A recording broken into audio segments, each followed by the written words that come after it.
तो अभी हम लोग प्रूफ करेंगे स्फीयर का जो एरिया होता है वो होता है 4πr² with the help of integration.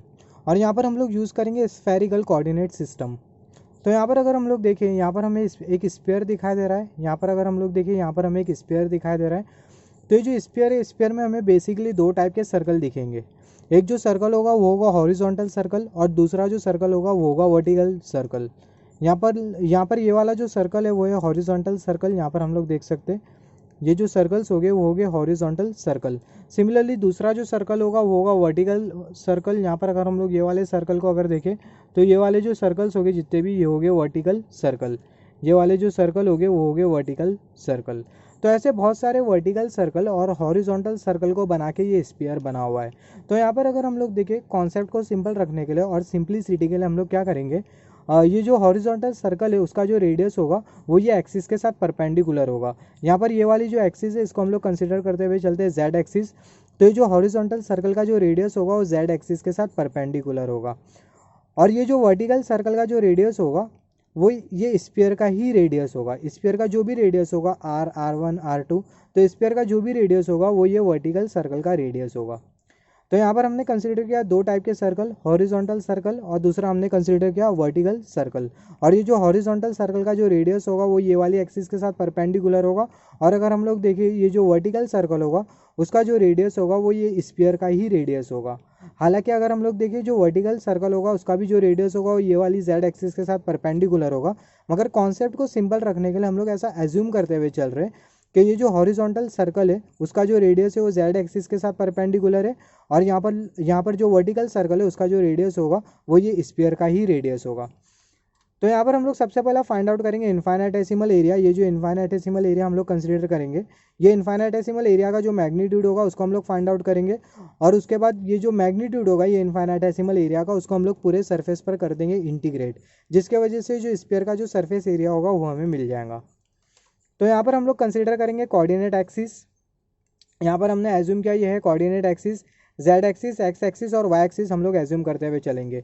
और ये जो कोऑर्डिनेट एक्सिस होगी वो स्फीयर के वॉल्यूम में होगी। यहाँ पर हमने कंसीडर किया ये है स्फीयर, और ये स्फीयर का वॉल्यूम हमने एज्यूम किया coordinate axis, Z axis, Y axis, X axis. और तीनों जो एक्स एक्सिस है वो एक दूसरे के साथ परपेंडिकुलर है। और ये जो तीनों जो एक्स एक्सिस है, जहाँ पर ये तीनों जो एक्सिस होगी, नॉट एक्स एक्सिस, तीनों जो एक्सिस का जो इंटरसेक्शन होगा वो ये वॉल्यूम के सेंटर पॉइंट पर लाया करेगा।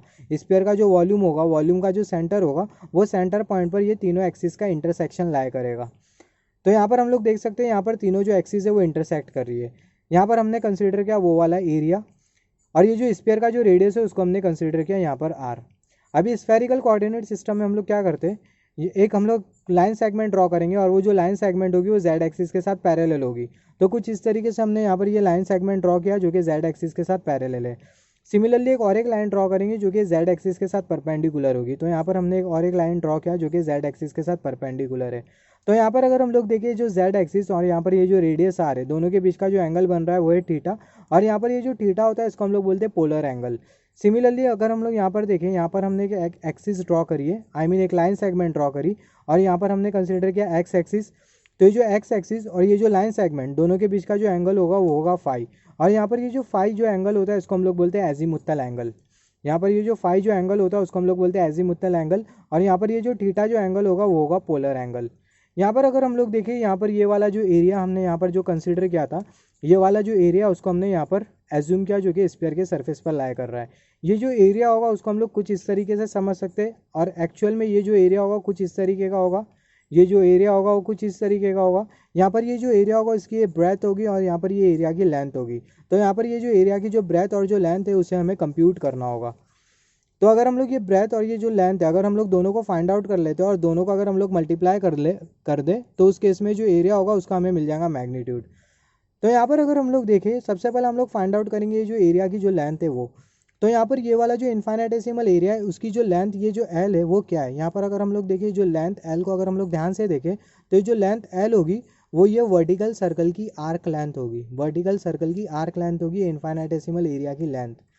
तो यहाँ पर अगर हम लोग देखिए ये वाली जो फिगर है, ये वाली फिगर को हमने यहाँ पर कुछ इस तरीके से ड्रॉ किया है। जो जो हमें रिक्वायरमेंट में होगा वो हमने कुछ इस तरीके से यहाँ पर ड्रॉ किया। तो यहाँ पर हमने कंसीडर किया वो इनफाइनाइटेसिमल एरिया। जैसे कि मैं बोल रहा था जो इन्फाइनेटेसिमल एरिया की जो लेंथ होगी वो ये वर्टिकल सर्कल की आर्क लेंथ होगी। और जैसे कि हमें पता है जो आर्क लेंथ होती है वो बराबर में होती है length of the radius divided by angle cover by the radius over the length of the arc over the arc length.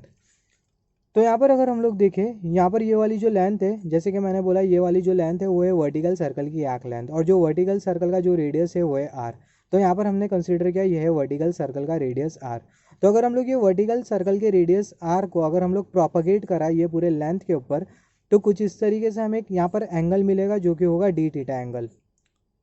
तो यहाँ पर ये जो डी थीटा एंगल होगा वो बराबर में होगा, ये जो डी थीटा एंगल है वो हमें कैसा मिला, जैसे कि मैं आपको फिर से रिपीट कर देता हूँ। यहाँ पर हमने जो लेंथ कंसिडर किया ये एरिया की जो लेंथ है वो वर्टिकल सर्कल की आर्क लेंथ है। और जैसे कि मैंने बोला जो वर्टिकल सर्कल का जो रेडियस होगा वो स्फीयर का ही रेडियस होगा जो कि ये वाला रेडियस होगा। तो यहाँ पर हमने कंसिडर किया कुछ इस तरीके का रेडियस।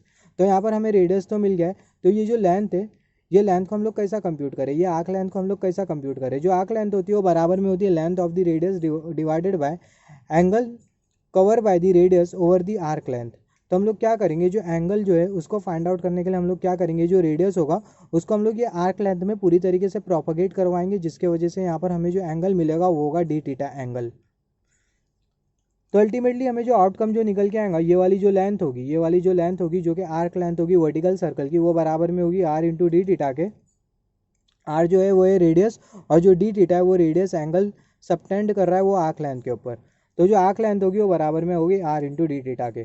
तो जो वर्टिकल सर्कल की जो आर्क लेंथ है वो बराबर में आर डी थीटा के। तो हम लोग बोल सकते हैं ये वाली जो लेंथ होगी वो बराबर में होगी आर डी थीटा के। तो यहाँ पर हमें लेंथ तो मिल गई है, अभी हमें फाइंड आउट करना होगा ब्रेथ। यहाँ पर ये जो ब्रेथ है, अगर हम लोग ये ब्रेथ को अगर हम लोग केयरफुली देखें तो ये जो ब्रेथ है वो कुछ नहीं है, हॉरिजॉन्टल सर्कल की आर्क लेंथ है। यहाँ पर ये जो ब्रेथ है वो कुछ नहीं है, ये हॉरिजॉन्टल सर्कल की आर्क लेंथ है। और जैसे कि मैं बोल रहा था जो हॉरिजॉन्टल सर्कल का जो रेडियस होगा वो जेड एक्सिस के साथ परपेंडिकुलर होगा। तो उस केस में ये जो आर्क लेंथ है जिसको हम लोग ब्रेथ बोलते हुए चल रहे, ये आर्क लेंथ को फाइंड आउट करने के लिए हम लोग क्या करेंगे, एक लाइन ड्रॉ करेंगे जो कि जेड एक्सिस के साथ परपेंडिकुलर होगी। तो यहाँ पर हमने कुछ इस तरीके से लाइन ड्रॉ करी जो कि जेड एक्सिस के साथ परपेंडिकुलर है। तो यहाँ पर ये जो लाइन सेगमेंट है वो हमें मालूम नहीं है उसकी वैल्यू क्या है, तो उसे हमें फाइंड आउट करना होगा। यहाँ पर हमने एज्यूम किया फाई एंगल एजीमुथल एंगल, यहाँ पर हमने कंसिडर किया थीटा, और यहाँ पर हमें जो एंगल मिलेगा वो होगा 90 डिग्री का। तो अगर ये वाला एंगल अगर थीटा होता है, ये वाला एंगल अगर 90 डिग्री का होता है, तो उस केस में ये वाला जो रेडियस होगा वो होगा R into sine of theta के। तो यहाँ पर अगर हम लोग देखें, यहाँ पर हमें रेडियस तो मिल गया जो कि R into sine of theta के। तो ये जो रेडियस होगा उसको हम लोग ये पूरे आर्क लेंथ पर प्रोपगेट करवाएंगे कुछ इस तरीके से। तो यहाँ पर हमें जो एंगल मिलेगा, ये जो एंगल होगा वो होगा डी फाई एंगल। तो ये जो आर्क लेंथ का जो मैग्नीट्यूड होगा वो बराबर में होगा R into sine of theta length of the radius divided by angle subtended by the radius over the arc length जो कि होगा डी फाई। तो जो आर्क लेंथ होगी वो बराबर में होगी R sine theta into D phi. तो यहाँ पर ये जो हॉरिजॉन्टल सर्कल की जो आर्क लेंथ है वो है R sine theta into D phi, और ये जो आर्क लेंथ है हॉरिजॉन्टल सर्कल की वो ये वाले एरिया की ब्रेथ है। तो यहाँ पर अल्टीमेटली हमें लेंथ और ब्रेथ मिल गई है। तो यहाँ पर ये वाला जो पॉइंट है बहुत इंपॉर्टेंट पॉइंट है, आप इसको पिन पॉइंट कर लो। जब हम लोग ऐसा इन्फाइनेटेसिमल एरिया कंसीडर करेंगे तो जो इन्फाइनेटेसिमल एरिया की जो लेंथ होगी, वो होगी आर डी थीटा, और ये जो इन्फाइनेटेसिमल एरिया की जो ब्रेथ होगी वो बराबर में होगी R into sine of theta into D phi के। तो ये जो आर्क लेंथ है, ये जो ब्रेथ और ये जो लेंथ है, आप इसको पिन पॉइंट कर लो क्योंकि बहुत से जगह पर हमें ये काम आने वाला है। तो यहाँ पर अगर हम लोग देखें, यहाँ पर हमें लेंथ और ब्रेथ तो मिल गई है। लेंथ है ये आर डी थीटा और जो ब्रेथ है वो है R sine theta into D phi. तो जो लेंथ और जो ब्रेथ होगी दोनों को हम लोग मल्टीप्लाई कर देंगे, जिसके वजह से जो इन्फाइनेटेसिमल एरिया होगा वो हमें मिल जाएगा। यहाँ पर लेंथ और जो ब्रेथ है उसको हमने कंप्यूट कर लिया, दोनों को मल्टीप्लाई कर देंगे तो जो इन्फाइनेटेसिमल एरिया उसको हमें मिल जाएगा मैग्नीट्यूड। तो हमें मिल जाएगा infinitesimal area D A is equal to length into breadth. तो जो लेंथ होगी वो बराबर में होगी आर डी थीटा, और जो ब्रेथ होगा वो होगा R sine theta into D phi. तो यहाँ से आर हो जाएगा आर स्क्वायर। तो जो इन्फाइनेटेसिमल एरिया का जो मैग्नीट्यूड होगा वो बराबर में होगा R square sine of theta D phi. मैं यहाँ पर फिर से एक बार रिपीट करना चाहूँगा। यहाँ पर अगर हम लोग कुछ इस तरीके का एरिया कंसीडर करेंगे स्फीयर के सरफेस पर, कुछ इस तरीके का एरिया कंसीडर करेंगे इन्फाइनेटेसिमल एरिया, तो उस केस में जो एरिया की जो लेंथ होती है वो होती है आर डी थीटा, और जो ब्रेथ होती है वो बराबर में होती है R sine theta into D phi, जिसको अभी हमने कैलकुलेट किया थोड़े टाइम पहला। तो जो इन्फाइनाइटेसिमल एरिया का जो मैग्नीट्यूड होगा वो बराबर में होगा R square sine of theta into D theta into D phi. अभी हम लोग क्या करेंगे, जो डी ए जो इन्फाइनाइटेसिमल एरिया है जिसका जो मैग्नीट्यूड है वो कुछ इतना है, इसको अभी हम लोग इंटीग्रेट कर देंगे पूरे स्फीयर के ऊपर, जिसके वजह से जो स्फीयर का जो टोटल एरिया होगा वो हमें मिल जाएगा। तो यहाँ पर हम लोग जो इंटीग्रेशन परफॉर्म करेंगे वो होगा क्लोज सरफेस इंटीग्रेशन, और हम लोग 2 बार इंटीग्रेट करेंगे, पहला फाई के रेस्पेक्ट में फिर उसके बाद थीटा के रेस्पेक्ट में।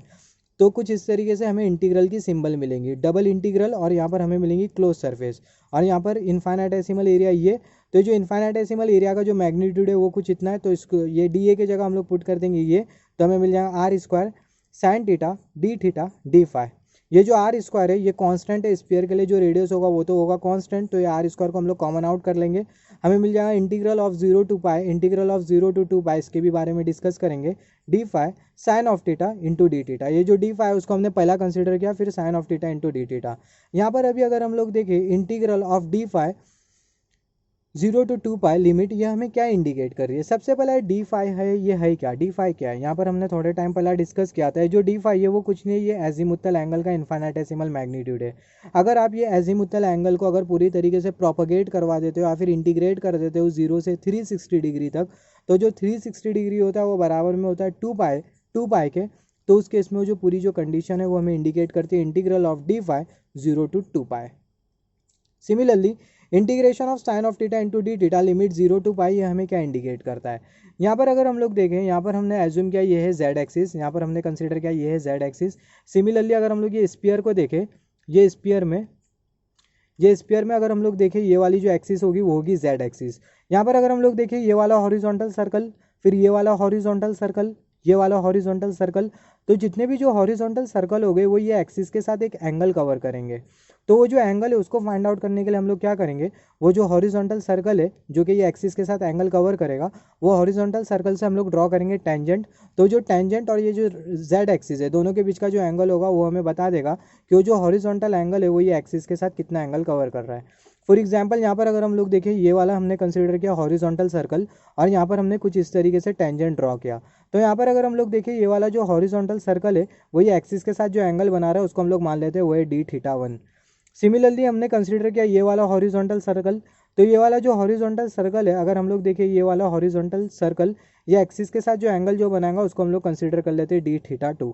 सिमिलरली ये वाला जो हॉरिजॉन्टल जो सर्कल होगा वो ये एक्सिस के साथ जो एंगल बनाएगा उसको हम लोग कंसिडर कर सकते हैं डी थीटा 3। तो ऐसे जितने भी जो हॉरिजॉन्टल सर्कल हो गए जो कि एंगल बनाएंगे रेफरेंस एक्सिस के साथ, सभी को अगर हम लोग इंटीग्रेट कर देंगे 0 डिग्री से 180 डिग्री तक, जो कि बराबर में होता है पाई के, तो उस केस में वो जो कंडीशन है वो हमें इंडिकेट कर रही है integral of sine of theta into D theta limit 0 to pi. अभी हम लोग क्या करेंगे, जो डी फाई होगा उसको हम लोग कर देंगे इंटीग्रेट। यहाँ पर अगर हम लोग देखें हमें कंसीडर करना होगा 0 डिग्री से 180 डिग्री तक, 0 डिग्री से 180 डिग्री तक के ही हमें वो डी थीटा एंगल कंसीडर करना होगा। ये जो डी थीटा एंगल होगा वो हमें 0 डिग्री से 180 डिग्री तक के ही कंसीडर करना होगा, क्योंकि जो पूरा जो सर्कल है वो एक ही है, तो ये पूरा कंसीडर करके मतलब नहीं है कुछ। तो यहाँ पर अगर हम लोग देखें डी फाई को हम लोग इंटीग्रेट कर देंगे तो हमें मिल जाएगा टोटल जो डी फाई, जब इसको हम लोग इंटीग्रेट कर देंगे तो हमें मिल जाएगा फाई, और लिमिट में होगा 0 to 2 pi R square as it is, और जो integration 0 to pi sine of theta as it is होगा। तो यहाँ पर ये जो 2 पाई होगा उसको हम लोग फाई की जगह पुट कर देंगे तो हमें मिल जाएगा 2 पाई माइनस 0 जो कि बराबर में होगा 2 पाई के। तो हमें मिल जाएगा R square integral of 0 to pi into 2 pi sine of theta into D theta. R square और जो 2 पाई होगा उसको हम लोग कॉमन आउट कर लेंगे, आर स्क्वायर इंटू 2 पाई इसको हमने कॉमन आउट कर लिया, integral of 0 to pi sine of theta into D theta. तो जब हम लोग साइन ऑफ थीटा को इंटीग्रेट करेंगे तो हमें मिल जाएगा माइनस कोसाइन ऑफ थीटा, और जो इंटीग्रेशन की जो लिमिट होगी वो होगी 0 टू पाई। यहाँ पर अभी ये जो लिमिट होगी पाई और 0 इसको हम लोग पुट कर देंगे माइनस कोसाइन ऑफ थीटा की जगह, तो हमें मिल जाएगा R square into 2 pi minus cosine of pi minus cosine of theta, minus cosine of theta नहीं 0, माइनस कोसाइन ऑफ 0। यहाँ पर ये पाई है और यहाँ पर ये है 0, तो यहाँ पर हम लोग पहला पुट करेंगे थीटा की जगह पाई, फिर उसके बाद हम लोग थीटा की जगह पुट करेंगे 0, तो हमें मिलेगा माइनस कोसाइन ऑफ 0। तो जो कोसाइन ऑफ 0 होता है वो 1 के बराबर में होता है, माइनस कोसाइन ऑफ 0 माइनस 1 के बराबर में हो जाएगा। तो अल्टीमेटली हमें आउटकम जो निकल के आएगा, और जो कोसाइन ऑफ पाई होता है वो माइनस 1 के बराबर में होता है, तो minus sine as it is cosine of pi minus 1 के बराबर में होगा, minus sine as it is cosine of 0 होता है 1 के बराबर में, माइनस कोसाइन ऑफ 0 हो जाएगा माइनस 1। यहाँ से माइनस माइनस कैंसिल हो जाएगा, हमें मिल जाएगा 1 माइनस यहाँ पर -1 एज इट इज़ हमने कंसिडर किया, तो 1 माइनस -1 हो जाएगा 2, तो हमें मिल जाएगा आर स्क्वायर इंटू 2π/2। यहाँ पर अगर हम लोग देखें 2π/2 ये हो जाएगा 4π। अल्टीमेटली स्फीयर का जो एरिया होगा वो होगा 4πr²।